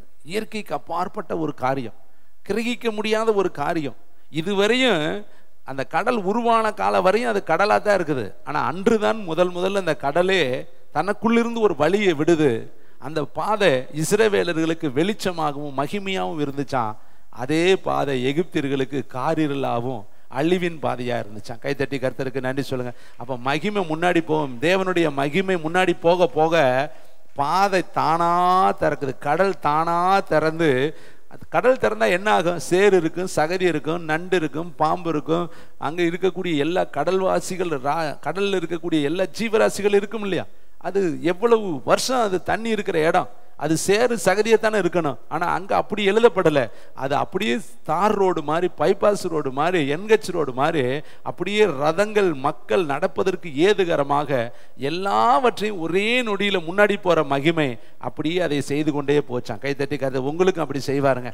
இதுவரை உங்கள் வாழ்க்கையில் எங்கெல்லாம் தடை இருக்குதோ எல்லா தடைகளையும் கர்த்தர் மாற்றுவார், மகிமைப்படுத்துவார். இன்னும் நான் உன்னை மகிமைப்படுத்துவேன். இதுவரை நீ கடந்து வந்த பாதையில் எப்படி இதெல்லாம் நடந்துச்சு? எப்படி உனக்கு வேலை கிடைச்சிச்சு? எப்படி உனக்கு குழந்தை பிறந்துச்சு? எப்படி உனக்கு வீடு கட்டின? எப்படி உன்னை கர்த்தர் ஆசீர்வதித்தாரு? எப்படி இதெல்லாம் உனக்கு நடந்துச்சு? நீ யோசித்து பாரு, கண்டுபிடிச்சு விடைய சொல்லு. உனக்கு தெரியவே தெரியாது. சொல்லுவீங்க, தெரியவே இல்லை பிரதர். இதெல்லாம் தேவன் நமக்கு பாராட்டி இருக்கிற இலவசமான ஈவு. கைத்தட்டி இதை யாரால் நம்ம உருவாக்க முடியும்? 10 ஆண்டுகளுக்கு முன்னாடி இப்படி ஜெபம் நமக்கு இருந்துச்சா? 10 ஆண்டுகளுக்கு முன்னாடி நம்ம இப்படி ஜெபம் பண்ணினோமா? இந்த அனுபவம் நமக்கு இருந்துச்சா? இல்லைங்க. கர்த்தர் இதெல்லாம் உங்களுக்கு இலவசமாக கொடுத்துருக்கிறார். இதெல்லாம் அவருடைய மகிமைக்கு ஏதுவாக, உங்களை மகிமைப்படுத்தும்படியாக, இன்னும் உங்களை மகிமைப்படுத்தும்படியாக தேவன் பாராட்டி இருக்கிற தயவுள்ள ஈவு தேவனுடைய பிள்ளைகளை. இங்க பாருங்க, பார்வோனாலும் மகிமைப்படுவாராம், அவனுடைய ரதங்களாலும் மகிமைப்படுவாராம். இன்னும் பார்த்தீங்கன்னா 4வது வசனத்தை வாசிங்க. அதிலே 14:4 சொல்றாரு, ஆனாலும் ஆகையால் பார்வோன் அவனை பின்தொடர்ந்து வரும்படி நான் அவன் இருதயத்தை கடினப்படுத்தி நானே கர்த்தர் என்பதை எகிப்தியர் அறியும்படி பார்வோனாலும் அவனுடைய எல்லா இராணுவத்தாலும் மகிமைப்படுவேன் என்றார். அவர்கள் அப்படியே செய்தார். எல்லா இராணுவத்தாலும் நான் மகிமைப்படுவேன். அப்போ மகிமைப்படுத்த கர்த்தர் ஆரம்பிச்சிட்டாருன்னா உங்களை மகிமைப்படுத்த ஆரம்பிச்சிருவாரு. இன்னும் பாருங்களேன், யாத்திரையாகமம் புஸ்தகம் 24ஆம் அதிகாரம் 16வது வசனத்தை வாசித்து பார்க்கலாமா? அங்கே ஒரு வசனத்தை அழகாய் கர்த்தருடைய ஆவியானவர் எழுதி வைத்திருக்கிறார். யாத்திரையாகமம் 24ஆம் அதிகாரம் 16ஆம் வசனம். கர்த்தருடைய மகிமை சீனாய் மலையின் மேல் தங்கி இருந்தது, மேகம் 6 நாள் அதை மூடி இருந்தது. 7ஆம் நாளில் அவர் மேகத்தின் நடுவிலிருந்து மோசையை கூப்பிட்டார். எத்தனை நாள் தங்கி இருந்துச்சா? எத்தனை நாள் கூப்பிட்டாரா? அப்போ 6 நாளும் மோசே பேசாமல் தான் உட்காந்துருக்கிறார். நம்ம நினைச்சோடனே போனோடனே உடனே கூப்பிடணும், உடனே பேசணும், உடனே பதில் கொடுக்கணும், உடனே வீட்டுக்கு வந்துடணும். போகும் பொழுதே அவசர கொடுக்கையா போனால் எப்படி பேசுவார் கர்த்தர்? மோசே போய் எத்தனை நாள் உட்காந்துருக்கிறாரு? 6 நாள். எத்தனை மணி நேரம்? ஒரு நாளைக்கு 24 பெருக்கி 6ஆல் பெருக்கி கவுண்டிங் பண்ணி பாருங்க. அத்தனை மணி நேரம் பேசவே இல்லை, பேசாமல் இருக்கணும், உட்காந்தே தான் இருக்கணும், மகிமையை பார்த்துக்கிட்டே இருக்கணும். 6 நாள் இவன் கரெக்டாக உட்காந்துருக்கிறத பார்த்துட்டு 7ஆம் நாள் கூப்பிடுறாரு. மோசையை கர்த்தர் கூப்பிட்டார். மலையின் கொடுமுடியிலே கர்த்தருடைய மகிமையின் காட்சி இஸ்ரவேல் புத்திரருடைய கண்களுக்கு பட்சிக்கிற அக்கினியை போல இருந்தது. மோசே மேகத்தின் நடுவிலே பிரவேசித்து மலையில் ஏறி இரவும் பகலும் 40 நாள் மலையில் இருந்தான். கைகளை தட்டி தேவனுக்கு ஒரு இப்போ அந்த மகிமை மேலே, அந்த மலை மேலே மகிமை இருக்குது. அந்த மகிமைக்குள்ள மோசே உள்ள போயிட்டாரு. இப்போ எத்தனை நாள் உட்கார்ந்துருக்கிறாரு? 40 நாள். அன்னைக்கு ஆதாமு மேலே இருந்த மகிமை இப்போ சீனாய் மலை மேலே இருக்குது. அன்னைக்கு ஆதாமு மகிமைக்குள்ள இருந்தாரு, இப்போ மோசே அதே மகிமைக்குள்ள போய் உட்காந்துட்டாரு. எத்தனை நாள் உட்காந்துருக்கிறாரு? 40 நாள். பசிக்கல, தண்ணி குடிக்கல, தூக்கம் வரல, மயக்கம் வரல, கிறுகிறுப்பு வரல, பயம் வரல, சிப்போரால் நினப்பு இல்லை, இன்னும் மற்ற யாருடைய நினப்பு இல்லை, பிள்ளைக நினப்பு இல்லை, சபை நினப்பு இல்லை, போய் அப்படியே மகிமையில் உட்காந்துருக்கிறார். அப்போ உள்ளே போனால் என்ன நினைக்கக்கூடாது? நம்ம உள்ளே போகிறப்பயே அடுப்பை திறந்து விட்டுட்டு போகிறது. நான் போய் ஜெபம் பண்ணிட்டு வந்து நிறுத்திக்கிறேன். அப்போ உங்கள் ஜெப நேரம் எம்பிட்டு நேரம் ஆண்டவர் பார்ப்பார். ஏன்னா இவ்வளவு கேவலமாக என்ன நினைக்கிறியாடா? சரி, அடுப்புன்னு இருக்கிற நேரம் என்கிட்ட பேசிட்டு வந்தலான்னா நீ அப்படி உன்கிட்ட பேசணும்னு எனக்கு அவசியமே இல்லை. உங்கள் வீட்டிலேயே பார்த்துருக்கேன், உங்கள் வீட்டுக்கார மாட்ட சீக்கிரம் பேச எனக்கு நேரம் இருக்குன்னு சொல்லுவாங்க. அப்படியெல்லாம் பேசணும் போங்கன்னு சொல்லுவாங்க. பார்த்துருக்கிறீங்களா? அவசரமாக 2 வார்த்தை பேசினா யாருக்குமே பிடிக்காது. வந்தமா 6 அமர உட்காந்து என்ன செய்யணும்? மோசையை 6 நாள் சிட்டிங் பிளேஸில் உட்கார வச்சிட்டாரு. உட்கார்றா பேசாம, நீ முதல்ல உட்காரியா? உன்ட்ட 40 நாள் நான் பேசணும்னா நீ 6 நாள் என்ன பண்ணணும்? உட்காந்துரு. வெயிட்டிங் பிளேஸ் அப்படியே உட்காந்துருக்கிறேன் 6 நாள். மகிமை நம்மளா இருந்தால் என்ன பண்ணியிருப்போம்? ஒரு சத்தத்தை காண இறங்கி போயிடலாமா? அங்கிட்டு போனால் அவங்க கத்துவாங்க, இங்கிட்டு உன்னையுமே காண மகிமை தான் தெரியுது. உட்காந்தே இருக்கிறேன். அவனுக்கு தெரியுது கர்த்தர் இருக்கிறாருன்னு, ஆனால் ஒன்றும் கூப்பிடலையே, இன்னும் ஒன்றும் பேசலையே. எத்தனை நாள் உட்காந்துருக்கேன்? வாசிங்க 16. கர்த்தருடைய மகிமை சீனாய் மலை மேல் தங்கி இருந்தது. மேகம் 6 நாள் அதை மூடி இருந்தது. 7ஆம் நாளில் அவர் மேகத்தின் நடுவிலிருந்து மோசையே. அப்ப 6 நாள் பேசவே இல்லை. அப்ப கர்த்தர் உடனே பேசுவாரா? திடுன்னு போன உடனே பேசுனா நம்ம வச்ச வேலைக்காரரா? நம்மள அவரை வேலைக்காரர் ஆக்கிடக்கூடாதுங்க. அவர் எஜமானன், அவர் தான் காரிய சித்தி செய்கிறவர். நம்ம போய் பேசாமல் உட்காந்துருக்கணும். கர்த்தாவே சொல்லும், அடியேன்னு கேட்குறேன், அமைதியாக இருக்கணும். பேசுங்க பேசுங்க பேசுங்க பேசுங்க பேசுங்க பேசுங்க பேசுங்க பேசுங்க பேசுங்க. அவருக்கு எப்போ சித்தமோ அப்போ பேசுவார். விரட்ட முடியாது, உருட்ட முடியாது, அதிகாரம் பண்ண முடியாது. வேலையால் கூலிக்காரனுடைய கண்கள் எஜமானனை நோக்கி பார்க்குமா போல அவர் இறக்க செய்கிற வரையும். எப்போ இறக்க செய்யலாம்? காலையிலையும் பண்ணலாம், மத்தியானமும் பண்ணலாம், சாயந்தரமும் பண்ணலாம், நடிச்சாமும் பண்ணலாம், அடுத்த நாளும் பண்ணலாம், அடுத்த நாளும் பண்ணலாம், அடுத்த நாளும் பண்ணலாம். அவருக்கு எப்போ இறக்க வருதோ அப்போ என்ன செய்வார்? அது வரையும் நம்ம என்ன பண்ணணும் சொல்லுங்க? அப்போ வார்த்தையை வாங்குறது எவ்வளோ கஷ்டம். தேவனிடத்தில் ஒரு வார்த்தையை பெற்றுக்கொள்ளணும்னா நம்ம போனோடனே, என் வேகத்துக்கு போனோடனே சொல்லுங்க அப்படின்ட்டு டக்குலாம் எழுத முடியாது. வெயிட்டிங்கில் தான் உட்காந்தே இருக்கணும். வெயிட்டிங் பண்ணணும், ரொம்ப நேரம் காத்திருக்கணும். காலை 12:30க்கு நான் எந்திரிச்சேன், லைவில் பேசுகிறேன். கரெக்டாக 12:30 மணி நான் எழுப்பினார். போன வாரம் 12:30 மணிக்கு எழுப்பினார். கரெக்டாக எந்திரிச்சேன் 12:30. ஜெபம் பண்ணிக்கிட்டே இருந்தேன். தம்பி வர்ற நேரம்லாம் நான் உட்காந்து வேதத்தை தியானித்து படிச்சுக்கிட்டு இருக்கிறேன். எப்போ வார்த்தை கிடைக்கிது? 3:30 மணிக்கு கிடச்சிச்சு. எத்தனை மணிக்கு? 12:30க்கு ஆயத்தமாகி 3:30 மணிக்கு தான் வார்த்தை கிடையாது. 1:30, 2:30, 3:30, 3:30 மணி நேரம், 3 மணி நேரம் நான் அங்கேயே உட்காந்து என் மைண்டை, மனதை, உணர்ச்சிகளை எல்லாவற்றையும் தேவனுக்கு நேரம் செலுத்தி உட்கார்ந்துருக்கும் பொழுது கர்த்தர் ஒரு வார்த்தை பேசி இந்த வார்த்தையை கொண்டுட்டு போனார். ஏன் உங்களுக்கு சொல்கிறேன்னா, மணிக்கணக்கு செலவு செய்யணும், மணிக்கணக்கை நம்ம உட்காந்துருக்கணும். அப்போ தான் பெற்றுக்கொள்ள முடியும். நம்ம நினச்சிக்கிட்டு இருக்கோம் போன உடனே பதில் கொடுத்துருவார், போன உடனே நம்ம அவர் ரெடியாக இருப்பார், நம்ம போய் வாங்கிட்டு வந்துடுற மாதிரி. அப்படிலாம் கிடையாதுங்க. உலக மனுஷன்கிட்ட கூட, ஒரு அதிகாரிகிட்ட கூட போனால் உடனே செய்ய மாட்டாங்க. அவன் கூட நிப்பாட்டி போடுறேன், பார்த்துக்கிட்டே இருப்பேன், ஆனால் செய்ய மாட்டேன். அநீதி உள்ள அந்த நியாயாதிபதியை சிந்தித்து பாரு. அவன் சொல்கிறேன், இவ வந்து என்னை அலற்றாளே, இவளுக்கு நியாயம் செய்ய வேண்டும் என்று தன் இருதயத்தில் சொல்லி கொண்டான். அப்போ நம்ம ஆண்டவரும் உட்கார்ந்துருக்கிறோமோ ஓடிடுறோமான்னு பார்ப்பார். வாங்குற வரையும் உட்காந்துருப்பானா இல்லை கிளம்பிடுவானான்னு அவர் பார்ப்பார். அதனால் பொறுமையாக தயவுசெய்து தேவ பிரசனத்தில் போய் நல்ல ஒரு பாட்டு படிக்கலான்னு நினைக்காதீங்க. 10 பாட்டு பாடுங்க. உங்கள் ஆவி உற்சாகம் அடைய வரையும் பாடுங்க, நல்ல துதிங்க. ஒரு தீர்மானத்தோடு உள்ளே போங்க. உள்ளே போயிட்டு வெளியே வரப்ப கர்த்தருடைய மகிமை உங்களை மூடும். அடுத்த வசனத்தை பாருங்களேன். மத்தேயு யாத்திரையாகமம் 16:10. 16:10. Thank you Holi spirit.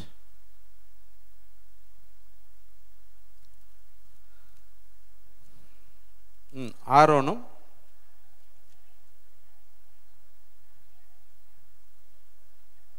ஆமாம்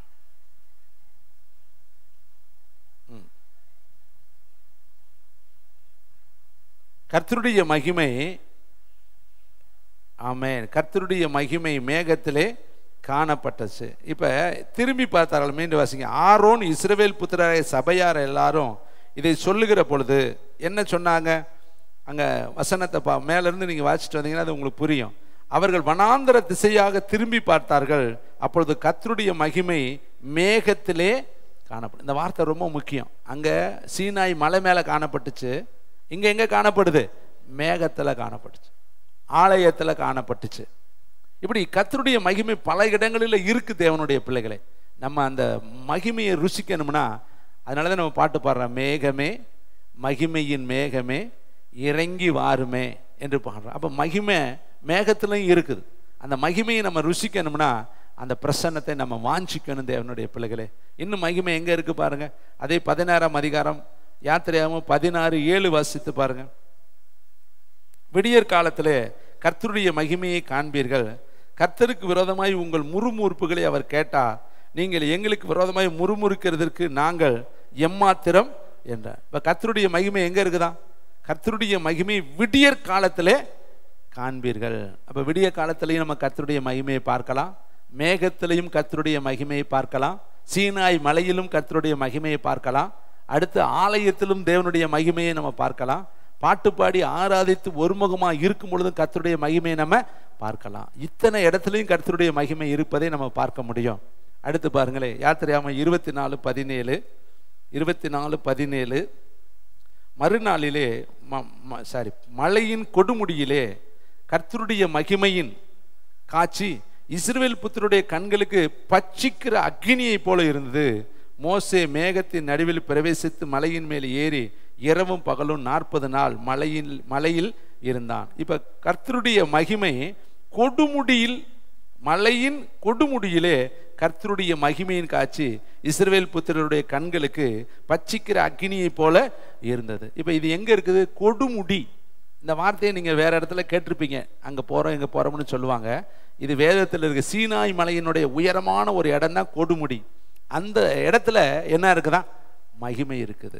அப்ப நீங்க உயரமான அனுபவத்துக்குள்ள நீங்க உள்ள போனீங்கன்னா நீங்க அந்த மகிமையை பார்க்கலாம். ஆவிக்குரிய வாழ்க்கையில, ஜெபத்துல, வேத வாசிப்புல, அல்லது ஆராதனையில, ஜெபத்துல, துதியில கொஞ்சம் நீங்க உள்ள ஆழத்துக்குள்ள போக போக போக போக போக தேவனுடைய மகிமை இறங்கிடும். பாருங்களேன், பவுலும் சீலாவும் அடின்னு அவங்கள அடிச்சு அவங்க கையெல்லாம் தொழுமரத்தில் மாட்டி ஜெயிலில் வச்சிருக்கிறாங்க.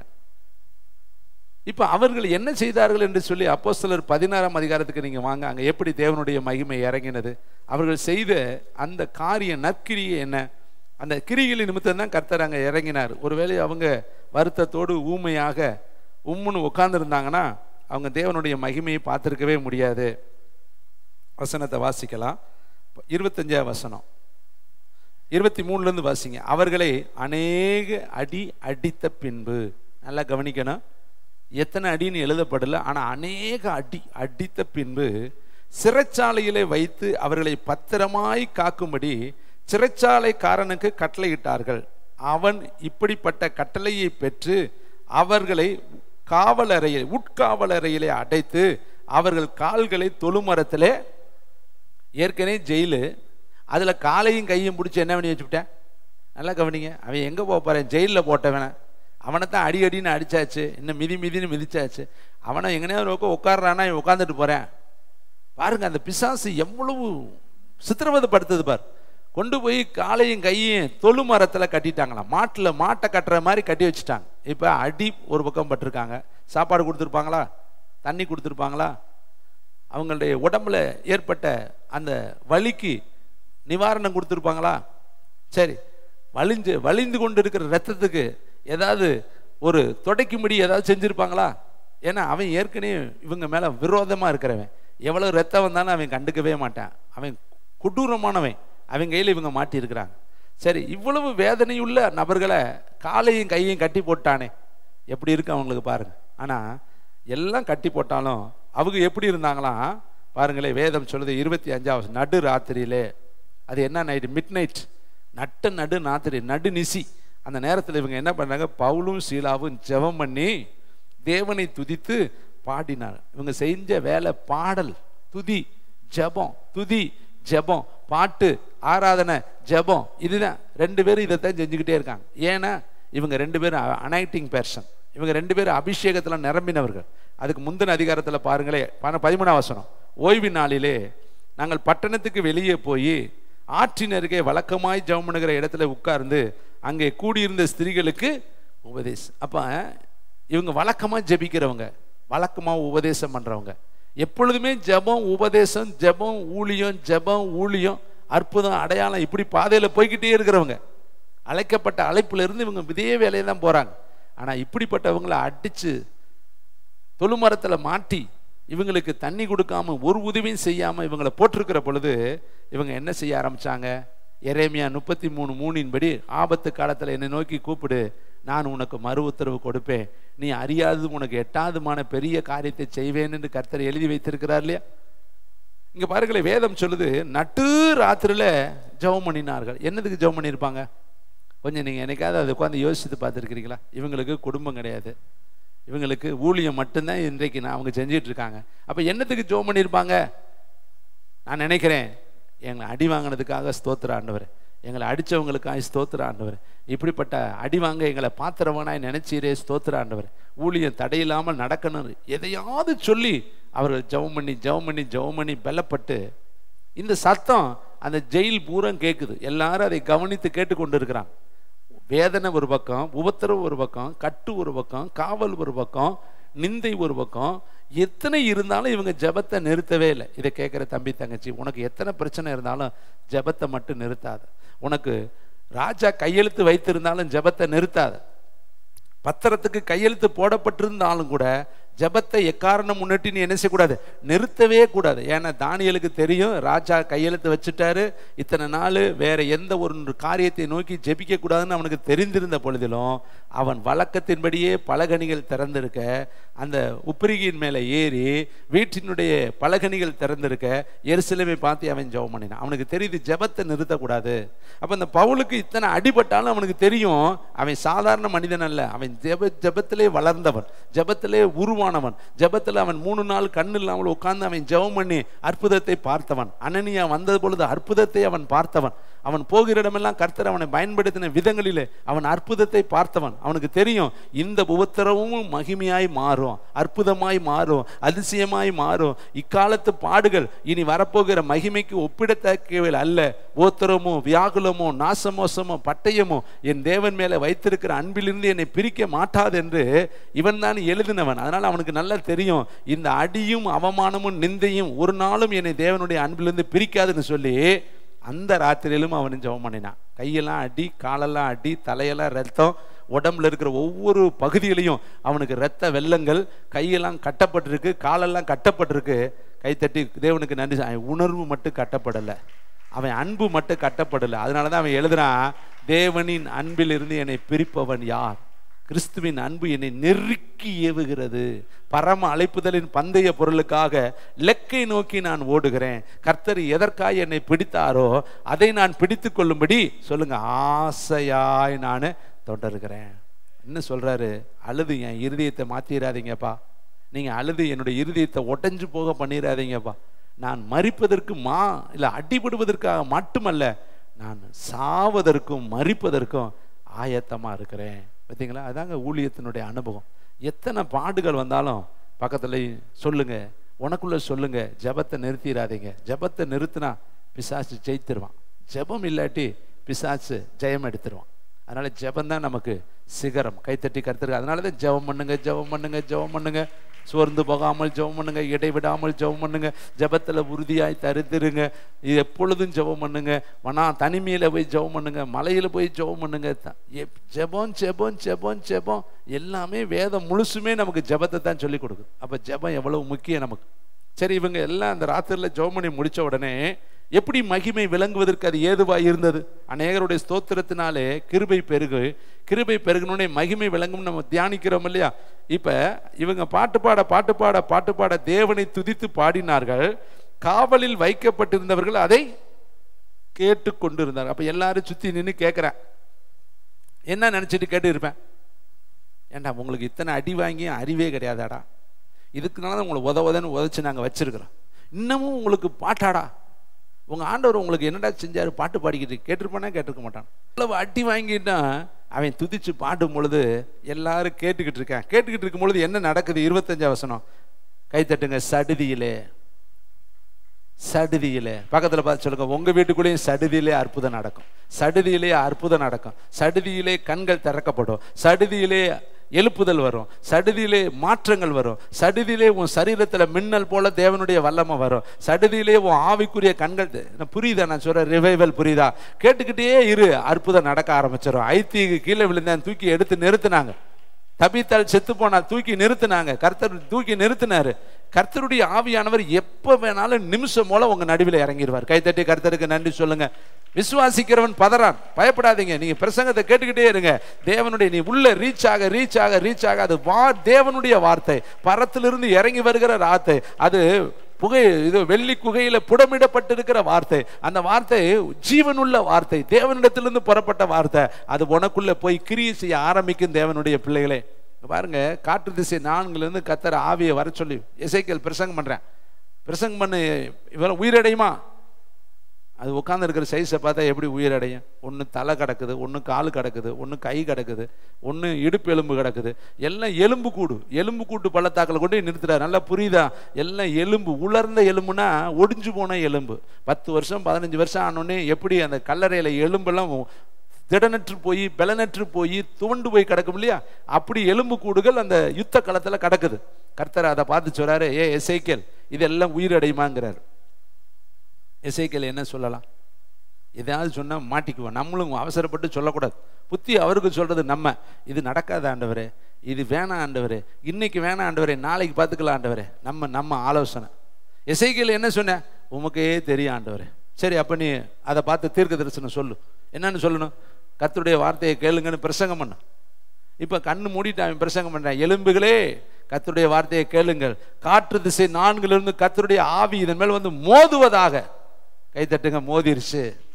இப்போ அவன் கண்ணு பார்க்குறப்ப அங்கிட்டு இருக்கிற மண்டை ஓடு கிடுகிடுன்னு ஓடுது.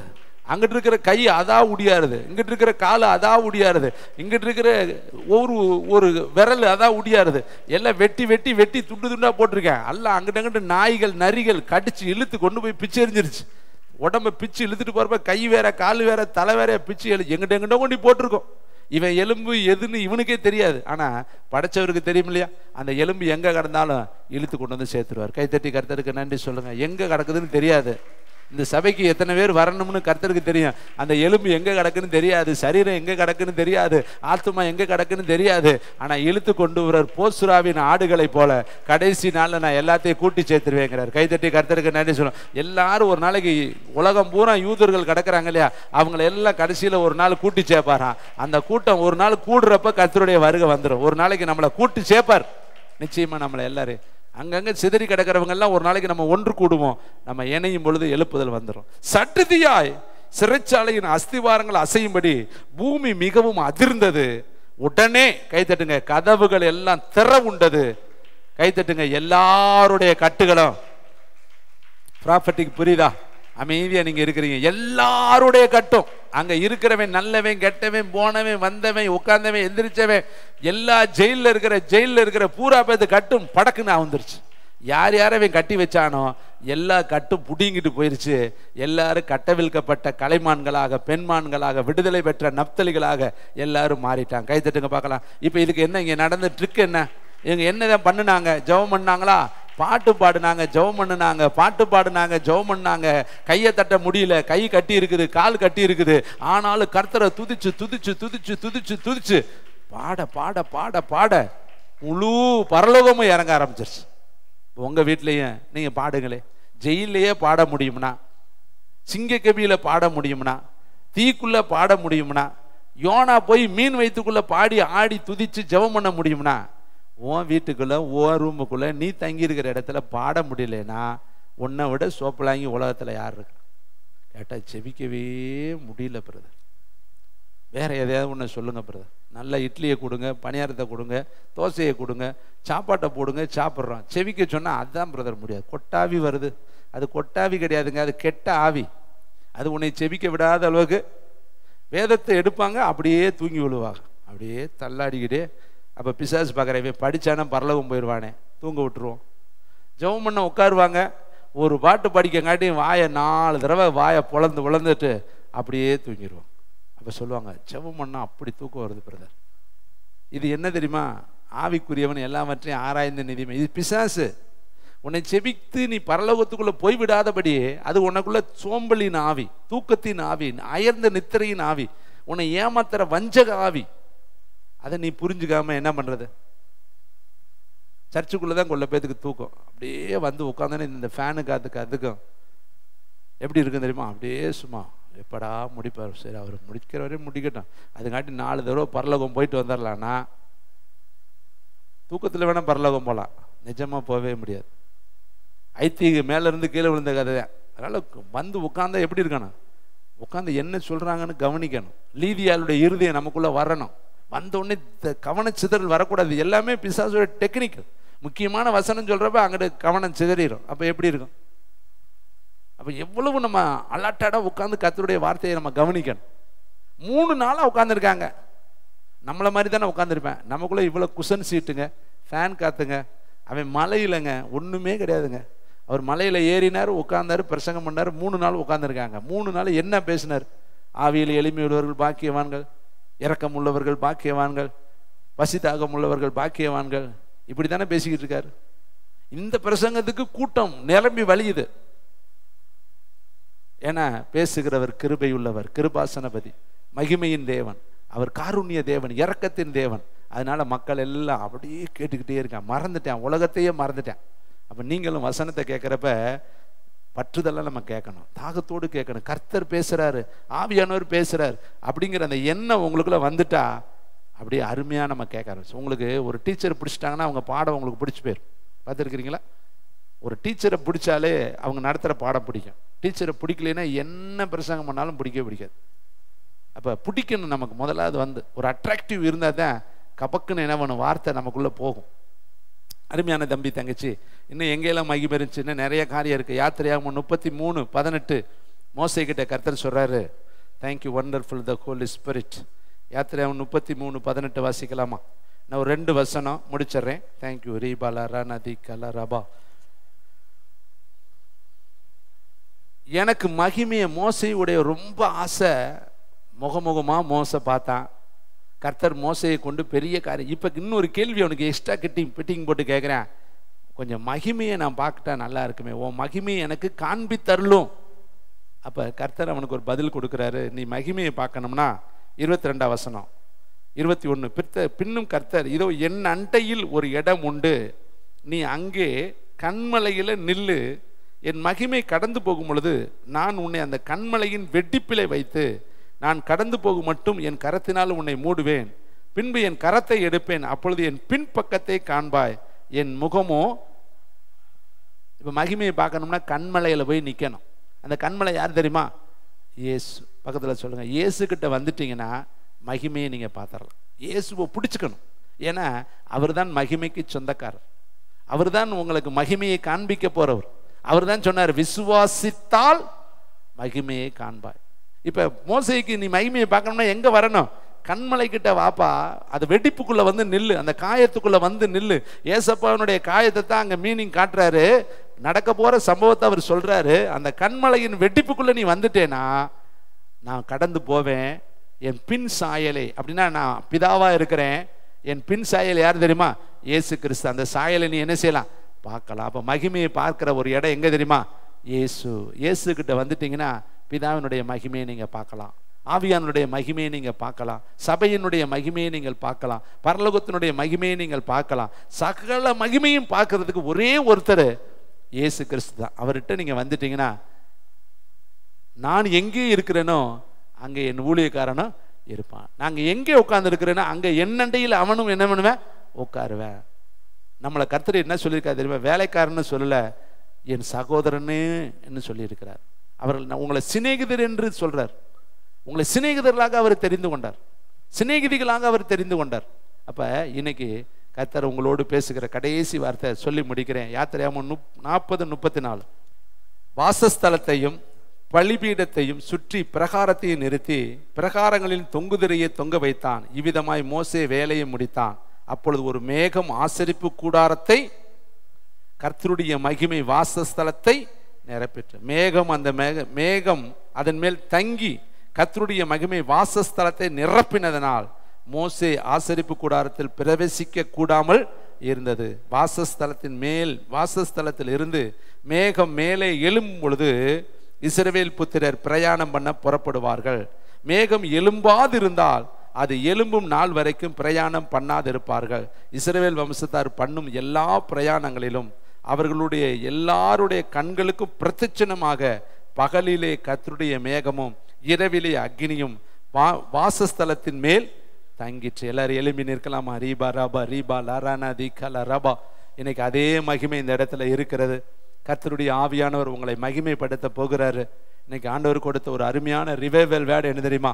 நீ கர்த்தருடைய மகிமையை பார்க்கணும்னா முதலாவது நீ ஸ்தோத்திரம் பண்ணு. ஸ்தோத்திரம் பண்ண பண்ண பண்ண பண்ண கிருபை இறங்க ஆரம்பிச்சிடும். கிருபை இறங்க இறங்க இறங்க இறங்க தேவனுடைய மகிமை உன்னை மூட ஆரம்பிச்சிடும். எல்லாரும் எழும்பி நிற்கலாமா?